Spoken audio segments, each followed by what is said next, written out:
you drink the energy of this young person. A virgin girl radiates a severe heat, which is sometimes used by my people to save the life of a man or a woman who has been caught on a cold mountainside. You know, in Zululand, snow sometimes falls on the Ulundi mountains and other mountains, and sometimes you find that a man of importance has been caught in the terrible cold, and he is close to freezing to death. And the quickest way to save this man is to place him and a virgin girl on the same bed. The heat of the girl and the life force of the girl will actually bring this man back to life. Now, in human sacrifice, all over Africa and all over Europe, I know the life force of the victim-to-be is first absorbed in various ways. And one way, of absorbing the life force of a human, a girl, is to frighten her very much, and then to take her intimate garment, such as her loincloth or painting, and to smell it. Through that, you absorb some of the life force of the girl. And then she must be frightened until great fear builds up inside her. She must be made to know that she is going to die. And under very ritual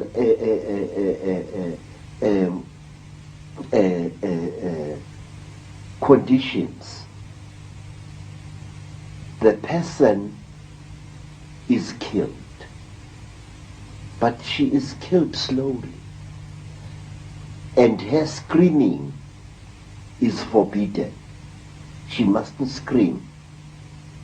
A tight piece of wax is often jammed into between the victim's jaws, a piece which she cannot swallow, and then she is killed. But wait, there is more, much, much more to this bizarre thing. The victim must bless you with her eyes as she dies. Sometimes the victim must be made to talk before she dies, which is why I was so horrified when I learned from various newspapers that after her terrible accident, Princess Diana had talked. That is how a human sacrifice victim is expected to do. She must talk. There is some kind of power that she releases by talking, which again benefits those whose victim she is. I'm convinced that she was ritually sacrificed. Yes, sir. And here is another thing, sir. When the victim, the more beautiful a victim is, the more you are supposed to stare at her, all of you. And when the victim dies, when she struggles in her last pain, all of you involved there, no matter how old you may be, ejaculate. Males or females, ejaculate. You must. Otherwise the magic will not work. So this is why you get, one of the reasons you get sexual activity so much involved in some of these rituals. Aha, yes. it is because as the victim dies, you feel such a great pity for her, such a love. She's a beautiful vessel being broken. And you feel the forces of rejuvenation coursing through your veins. You know, sir, this could be the reason why people who indulge in this form of ritual actually live for so long. But what is horrible is that the victim does not have to die in order to help her captor to extend his earthly life. Simply by lying in bed with the victim unmolested, month after month, actually rejuvenates the person in power. What I'm saying to you, sir, is something that was practiced all over Africa by some of our greatest kings. The captive girls were not killed. And I wish to point out another thing, sir. May I? The people of Israel practiced this strange custom.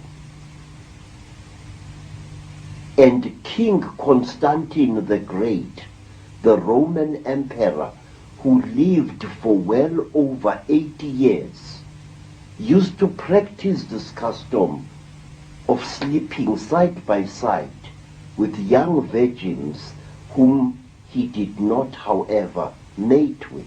He was one of the creators of Christianity, right? Now, let me tell you, sir, there is a name for this thing. In fact, the name is also in the Bible. It is called Shulamitism. In the Song of Songs of Solomon, the male singer repeatedly refers to the woman as his Shulamit. And a Shulamit is a woman who is brought especially to rejuvenate a dying person of importance. Quote the Bible. And a woman was brought unto him, and she lay with him, but yourself will dissipate. You must lie with the victim. Usually she is blindfolded, and you must embrace her and hold her and try to symbolically swallow her, to try to draw from her the most important essence of herself. I'm sorry, I don't have the proper English to say this. Do you understand what I'm trying to say, sir? Yeah, absolutely. Your body must be moistened with fragrant oil, and so the body of the victim to be. And you must embrace this victim for a number of days. You're trying to make a vibrational connection with them, is what you're trying Yes, to do? sir. Yes, sir. Yes, sir. In fact, I can tell you, kings and Inyangas and Sangomas who lived well beyond their 100th year by simply taking a young virgin person, whether male or female, and lying with him or her in a ritual bed without any sexual penetration whatsoever. This is the key to true immortality, sir. This, I am telling you now, something which I am not allowed to tell anyone who is not an initiate and a Sanusi. But I want to tell you that there is much more to human sacrifice than you think.